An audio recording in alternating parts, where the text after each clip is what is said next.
Okay, so in the previous session, we moved the facilities through the base case. So we worked on the base case facilities and moved that forward to this section. We've already done baseline for facilities and for the installation section. So during this session, we're going to go through the base case in the installation or subsection. Now the next step we'll take, they start going faster and faster. It took a lot of work to get up to this point. After this, we'll be moving on to the alternatives in the future sessions, and that's where you can get a lot of really good information out. So let's finish up here with the base case. You can see we're in the Details tab right now. We're going to go ahead right over to the Cluster and Networks tab. Have to enter our PIN again here. It's been a little while that this has been up. If you logged in with your CAC, then you'll see that pop up periodically. If you log in with your username and password, then you shouldn't have to deal with that unless it times out over a longer period of time. Okay, so looking here, we can see that we start out in the Baseline subtab. So we're in the Installation section, in the Cluster Networks tab here, and then down to the Baseline information. So these are the clusters related to the baseline. So we need to switch over and go to the base case. Now, the way that the tool is set up right now, in order to kind of speed this along, it auto-generates a cluster with all the buildings in it because that's kind of the most common case, and they're all decentralized. So you'll see this decentralized cluster. It's been auto-generated. It already includes all of the buildings and has all the pertinent information here. We're not going to actually use that because we have multiple clusters we're looking at, so we're going to go ahead and delete it. And that's a pretty quick process, and we'll go ahead and create those clusters again.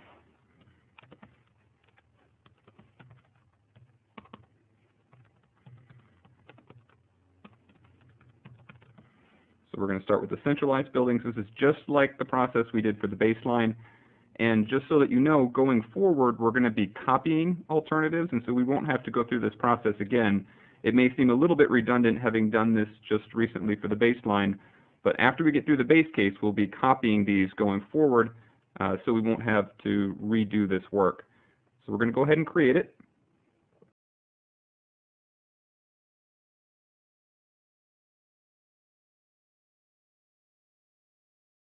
So just as a quick review, baseline is the as-is situation. That's what we're collecting data on.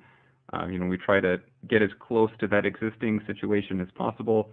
We'll have all the buildings in the way that they're currently organized in terms of what heating system they're on and all that kind of stuff. That's all going to be a part of the baseline. And the base case, being separate from that, that's the future scenario. So many times we consider that the future scenario that the installation was headed towards if there hadn't been the sustainability component plan, if nothing else had been done, no other alternatives considered. So we try to include any future buildings, any planned buildings that were already planned ahead of this time, anything that's currently in the pipeline, any buildings that are going to be demolished. We're going to take that into account as well. So those will be differences between the two maps that you'll see. There's going to be a different number of buildings because those planned buildings have now been built. This is like a future scenario. And those buildings that were marked to be demolished, those have been taken away. And so this map looks significantly different than the baseline map. And we're actually going to end up toggling between those a little bit, or you can at least check quickly. I set up a second tab here, and here this is also on the base case. I've moved it forward, but we're going to do the same thing. We'll move back to the baseline just to further illustrate this point. And we'll look at the centralized buildings and see if we can see the differences between the two. So here, this is the base case. Looks like we've got a little bit of a different zoom level, but we're due to the centralized buildings, so these are just the ones that we're interested in for this cluster are just the ones that are connected to the network. So it's going to be this group right here in the center. Now, if we try to focus in, these buildings, just to save us a little bit of time, are going to be the new ones. We're looking at the base case right now. We'll look back over at the baseline, and you see, let's see, that's just to the right of Matthews. Right, so just to the right of Matthews, we didn't have any buildings, and now we've got these additional buildings, and we've lost a few as well. So that's, we could spend more time going back and forth, but that's the general idea. Those are the new planned buildings that were going to be in this future scenario, and they're showing up there on the map. Now here, you can make a choice based on this information. If we have information from the installation that these new buildings were going to be incorporated into the centralized network because they're so close to these other buildings, then we can add them in that way. If you had information that they were going to be decentralized, off on their own with their own boilers and chillers and things, you could set it up that way, and that would determine how you group these buildings. So which buildings you add to this centralized cluster or group of buildings. I'm going to say that for this group, because they were so close in large buildings, large energy users, it made sense for the installation to include them into this existing central network. We're going to go ahead and add them here for this tutorial study. So I'm going to swipe around all of these after clicking Add to Selection. That's going to group them all together. And again, this is for our centralized building cluster. And if we want to, we can calculate the information here. We're going to get the same information if we just save it. So I'm going to go ahead and save.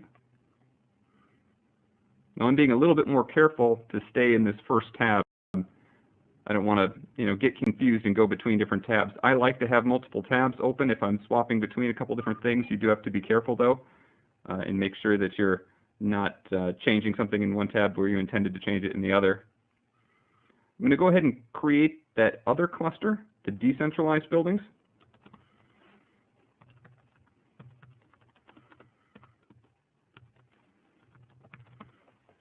All right, and the same thing, the same utilities. Here we only have one electric and natural gas provider, just like the baseline.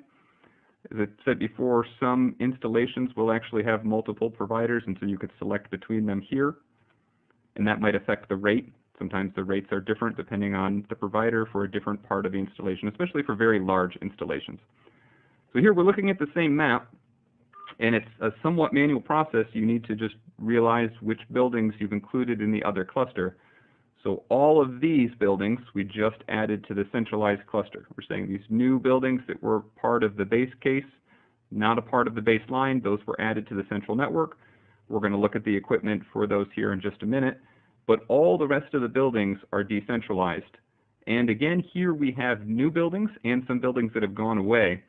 And we could swap between the maps again. We'd have to pull out in this one. So I just switched between the tabs here of the Internet Explorer, and we'll go to the decentralized. And we'll see that there's nothing here in the lower right side of the map. And switching back over, you can see that we do now have buildings here. So just to express again the difference between the base case or the baseline, the initial as-is condition, and the base case, that going forward future state. So now we're going to include all the buildings that are decentralized, and since these are a bit away, we're going to include those in the decentralized group of buildings. That would have been the logical choice for the installation, to just decentralize them because they are a little ways away. Again, if they had included them, it would have been easy to include them in the study. They would have been highlighted in that other cluster of buildings. We're going to add these upper buildings as well, and the ones to the far left. And each time that I want to add buildings, I'm just clicking this Add to Selection again and highlighting around the buildings. All right, so that should be all of our buildings. We'll go ahead and save. It just takes a moment, and now we have both of our clusters set up. And we can see initially we had 65 buildings. If we add these two together, we get back to that 65. It is easy to make a mistake for very large studies. We've worked on installations where there are thousands of buildings, and you've got to be a little bit more careful, especially going between baseline and base case, to make sure that you're not doubling up on any buildings, that you've got exactly the number that you're supposed to be working with for the study.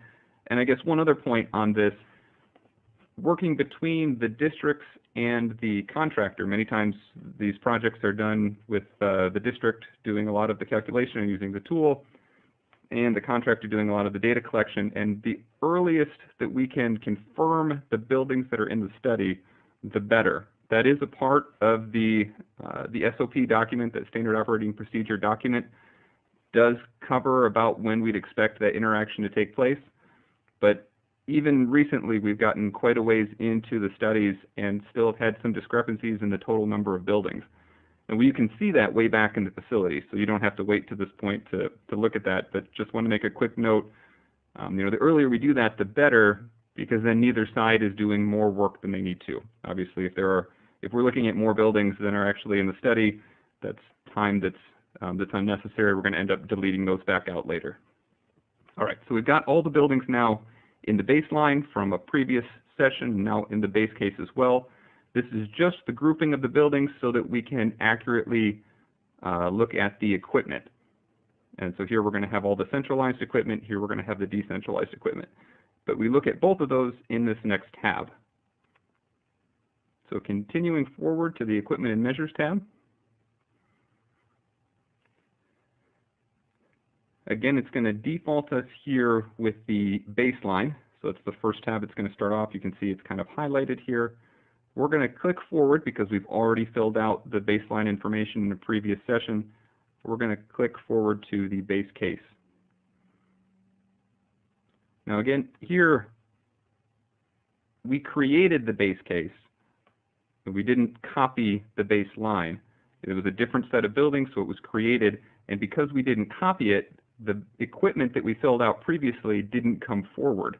Now when we create the alternatives, as we'll see here in soon upcoming sessions, we'll just be copying forward from the base case and making adjustments to the buildings, so this equipment will all be copied forward each time as well, and we can make adjustments from there. So this is the last time we've got to kind of manually go through and adjust these things. All right, so we're starting off with the centralized building equipment. And here we know that it's centralized, so we have the central plant and the boilers in the central plant. We don't have distributed boilers. The distributed boilers and distributed chillers, just as a reminder, we talked about this a little bit in the baseline section for the installation.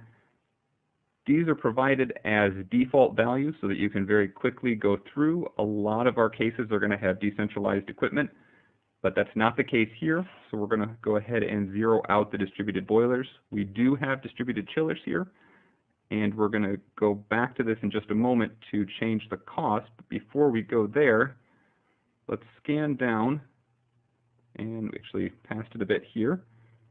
We're going to add in those existing boilers again. So here are the boilers. We did the same thing in the baseline. We're not going to spend quite as much time here, but these are the existing central plant boilers, and there were 4 of them of this size. Again, we'll spend more time on this equipment as we go forward. Let's see, we're getting a, looks like a, there we go, that went away. All right, so there are 4 of them in the existing central plant, so we're going to enter those here, and they were this size. Again, as a review, if they were a different size, we would adjust the output capacity and then the costs associated with those. This brings up a good point in general. Because this is the base case, we're going to say, so that we can compare apples to apples on costing, this is far enough in the future that we're going to effectively be replacing all of the decentralized equipment and all of the centralized equipment. So all of this equipment, we're going to say, not, as opposed to the baseline where we said there's a lot of existing equipment, there was no installed cost. Here we're taking a different approach. We're saying it's all at this period of time, 25 years, whatever this is in the future, it's all going to have to be replaced, so we're going to start with standardized costs for all of them as well. So here, because it's a large-scale piece of equipment, we already have standard installation costs and O&M costs as well. And one thing I'm going to add here, because we have additional buildings that have increased the load, I'm going to add in additional boilers for the central plant. Let's say they would have had to add some additional capacity. We're going to pick this 2,500 capacity, 2,500 kilowatt output capacity boiler. We're going to say they can have up to 2 of those for additional capacity so they can meet the load. We'll scan back over and look. Let's check in here just to make this a little bit more concrete on why we're doing it. And we'll look back over at that base case. So you can always go back here. There's a lot of information on this cluster page that's useful to use. Here we can see that the base case total space heating peak is just under 40,000 kilowatts. So that's a demand time, that's a power unit here. So that's the amount of power of heat that needs to go out in order to satisfy those loads at the peak hour. Now, we only have 4 10,000 kilowatt boilers. So that's the output capacity for those boilers. And there's going to be some loss in the network. So we can't meet this peak with those 4 boilers. And that's why I'm adding additional capacity. If we jump back to the baseline and look at the centralized peak, it was down to 33 kilowatt. So we've got significantly more square footage. We've got more buildings that are included here. Because of that, we needed more capacity, and that's why I'm adding those extra boilers. So there's effectively 2 of them that are a quarter of the size. We're adding approximately half of an additional boiler of the size that they currently had. And these are really just generalized capacity levels so that you could, in the future, decide that you just wanted to add one that was at 5,000. That's more of a design decision. This is just for planning for the approximate size. All right, so those are all set in terms of providing the heat. Now, looking back over at the chillers, we're going to have to jump back to that cluster page as well. If we scan over, we want to make sure that the installation cost and O&M costs are appropriate for the size, the number of chillers that we're buying for each of these centralized buildings, and the number and the capacity. So there are a couple ways to do this, and we're in the process right now of automating this costing process. It's not completely done, but there are kind of a couple levels of detail that you can get to. The easiest level, the easiest kind of planning level costing is to say chillers, and actually it turns out the combination of boilers and hot water heaters together, either set of those, if you want just a planning number, it's approximately $2 per square foot. And so we can use that as the roughest kind of planning scale costing for this equipment. So let's jump back over again, looking at the base case, and look at the number of conditioned square feet. So we've got, for the centralized cluster, we've got 2.2, almost 2.3 million square feet. And I think we've got a calculator up right here, so we can enter that number in, times 2, and it actually comes out incredibly close to $2 per square foot. And so we're going to use this as an estimate. We're going to say this is just over 4.5 million to give us an estimate for what it would cost to have chillers for all of those buildings. Now, once we get in, and I'm going to have a whole separate video on actually costing these out, we're going to see 3 levels of doing the costing for decentralized equipment. This is, again, is the roughest level, and then another level that will take a look at kind of the bulk chilling peak, and then going down individually on like a per building basis, getting the peak, comparing that to RS means kind of binned data for chillers to determine what size you would need to meet that peak or be able to surpass that peak, and associate that chiller with each building and sum all those up with all the installed costs, and that gives you as close to an answer as possible. When I did it on a recent study and then divided back down after I got the full installation cost and divided back down by the per square foot or by the number of square feet, it came out to like $2.01 per square foot. Again, there's going to be a little change, especially depending on if we've got standard construction or highly efficient construction. That's obviously going to change that, and that's where the more detailed ways to do costing are going to come into effect. And again, we'll have this automated shortly so that we'll have that more detailed version so that you'll see a difference between standard construction, better and best construction, and you'll see the associated decrease in chiller equipment cost. But for now, this is a really rough way to get a hold of that number, and we're going to enter that in here. So here's the chiller. And then for O&M, we talked about this a little bit last time. To give a range, and I'm going to include this in the spreadsheet as well. This will be an automated spreadsheet that comes out soon, and there'll be a video on how to use it. But basically, you can set for decentralized equipment, O&M costs could be anywhere between about 4% and 10%, depending on what you're including. 4% would be brand new equipment. It's not going to need to be serviced all that often. There's just a little bit of O&M associated with going around, making adjustments, some of those things.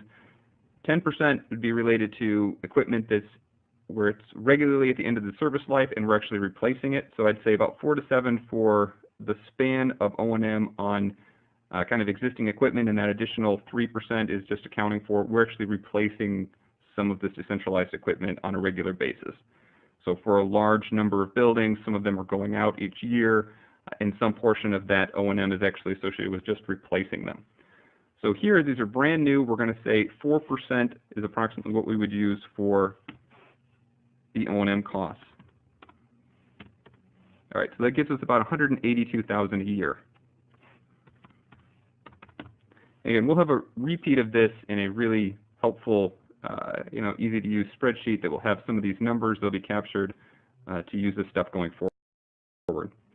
All right, so before we're done, we're going to head over to the storage section. And this is where we're going to enter the hot water network.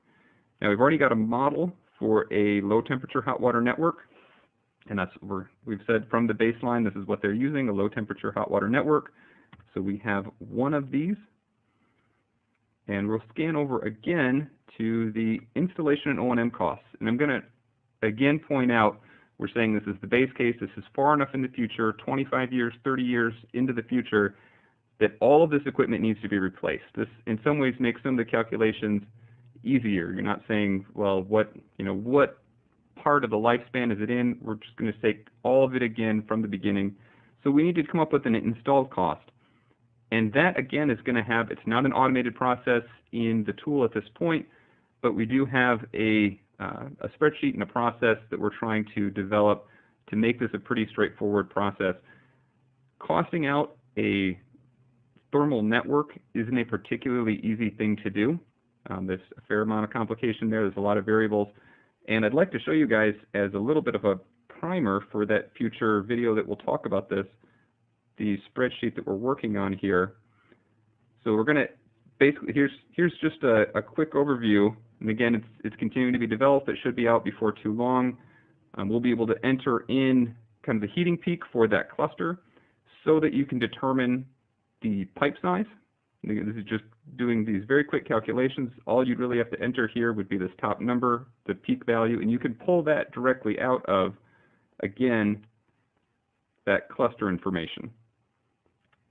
Let's go back over here. All right, so we've got a space heating peak here. We can use that peak as an estimate, figure out the required pipe size that would be needed at kind of as the main to get to those buildings, provide enough flow capacity for those buildings, again, requiring as little information as possible, and then you can actually build up your network in this next tab. So you'd be able to put in the length of the network, the difficulty, and we've got some kind of guidance for where you would select. There's a little drop down in here, and then what type of construction.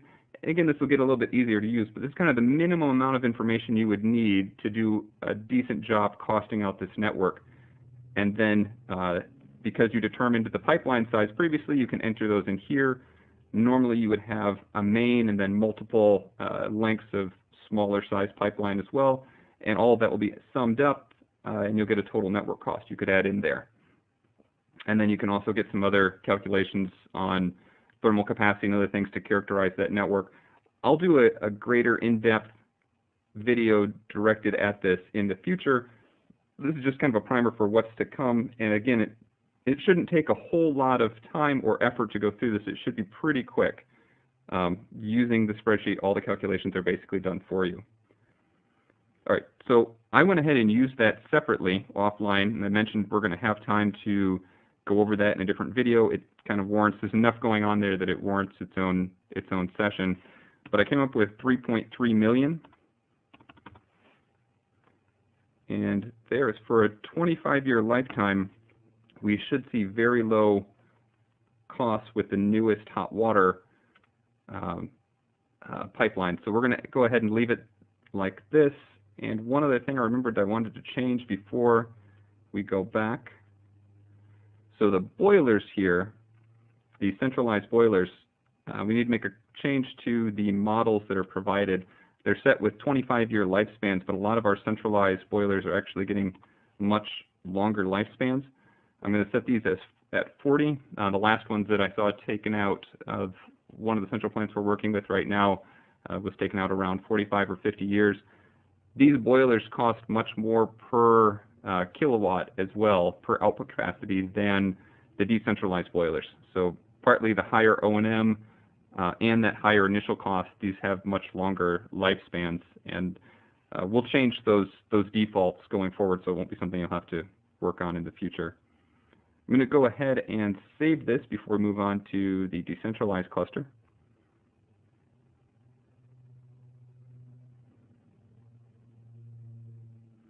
We've had it open for kind of a while, so I wanted to make sure that we save that progress.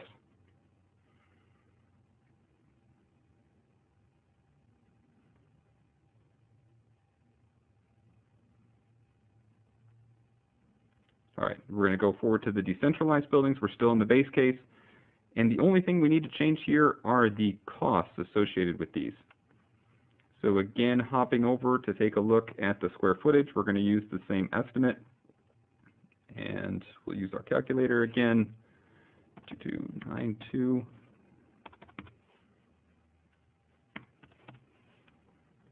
All right, so we're going to say about 4.58 million.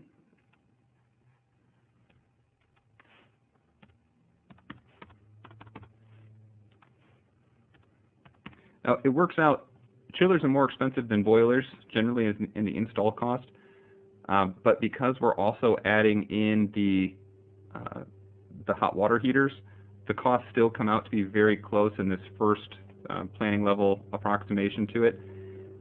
Again, when we have the automated system, you'll be able to drill down in and see the cost for each component. I think that'll give greater confidence in these numbers.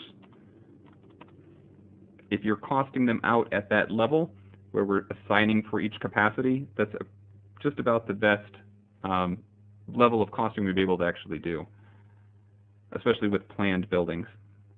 All right, so we'll take this.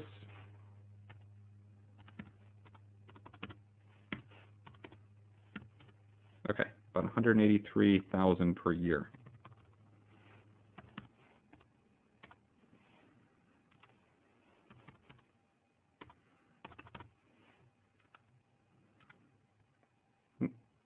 Too many zeros here.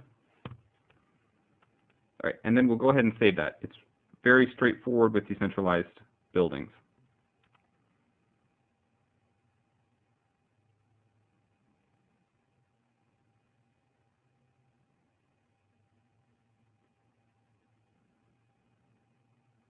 All right, so that should be saved, and we'll move forward to the Constraints tab. And again, switching over to the base case. Here, once we get to the alternatives, we'll start using the constraints a little bit more, but for now, we're going to leave them as is again. Baseline and base case both, we're not going to set in additional constraints. Go to the optimization. We talked a little bit about the constraints during that previous installation section, so we probably don't need to spend as much time here. You'll see the baseline as well has already been run. So when we're running this, it's just going to go through the base case. And what this is doing is just calculating basically at this point. And there's only a couple pieces of equipment. It's just going to calculate the energy usage and the cost associated with using that heating and cooling equipment to meet the loads for the base case buildings. So those new buildings and the existing buildings. And this will generally take less than a minute to go through. You can see that they're running now. We had one that was queued initially. So we should be able to just continue through, probably about 30 seconds to run through actually running it, and then a little bit more time to pull it back to the interface. And you can always hit this update button to refresh the status. All right, so that means both of them are done. Just looking again at the status. This says that it's polling, which means that over on the job server where all these jobs are run, where all the calculations are done, they're completed. It's just pulling the information back to the interface so we can continue forward. All right, they're all done now. We're just waiting for the tabs to light up so we can go and look at those results.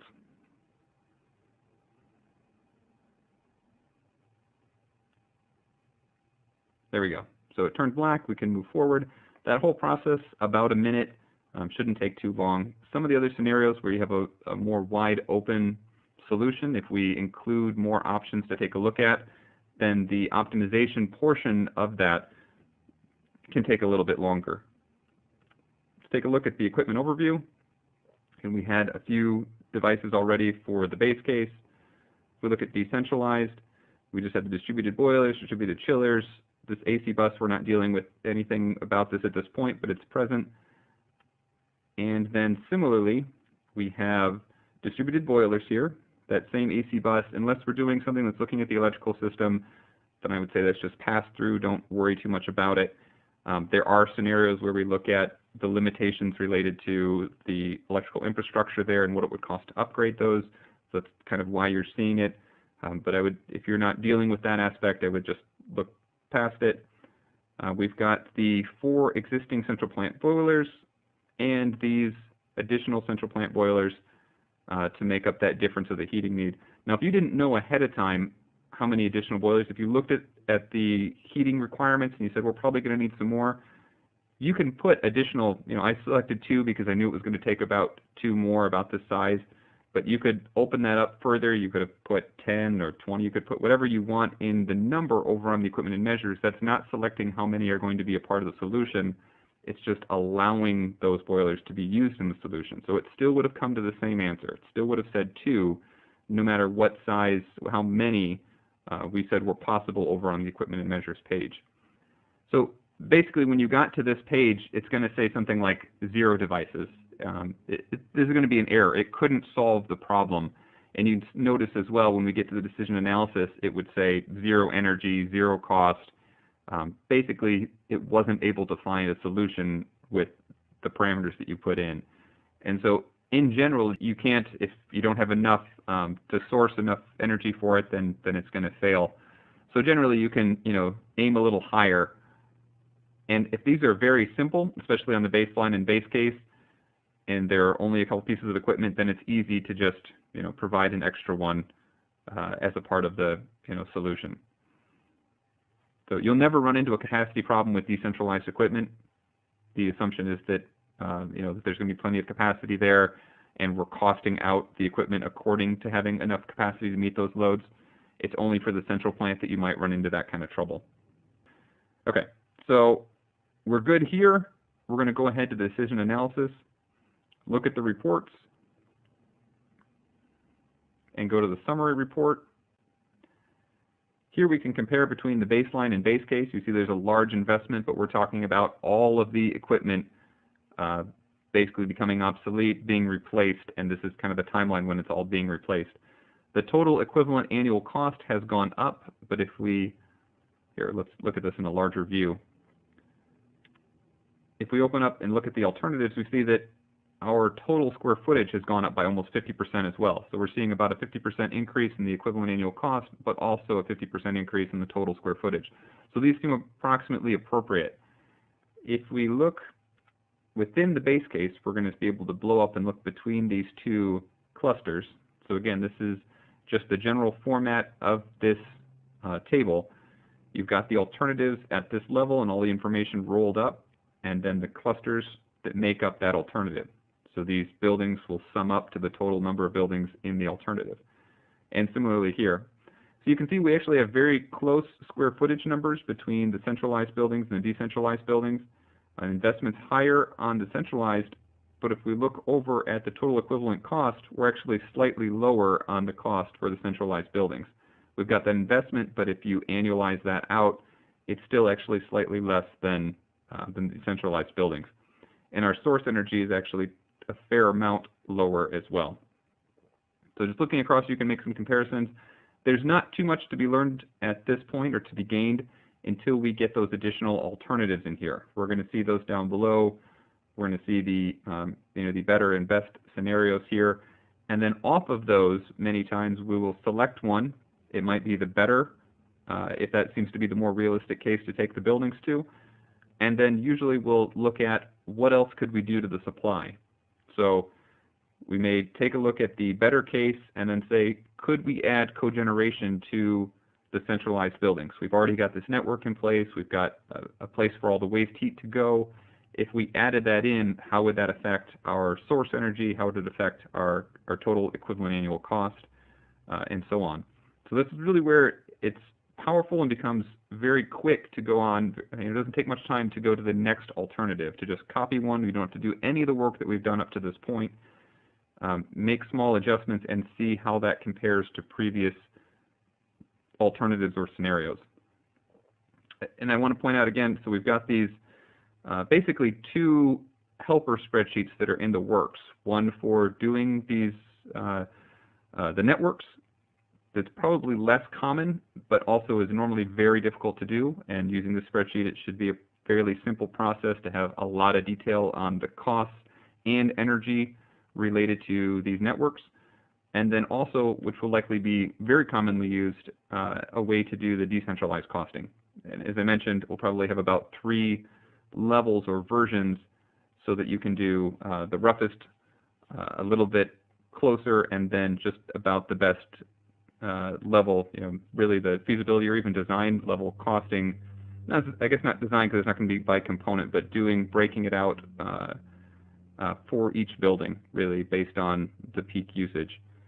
And having those 3 levels, even though they'll all 3 be automated, it will, I think, inspire some confidence in using the planning level numbers so that when they're all automated and we've got this spreadsheet that spits out, you can see what the costs would be. You'll be able to compare those costs for the different 3 methods and take a look at how accurate each of those is to the most complicated version.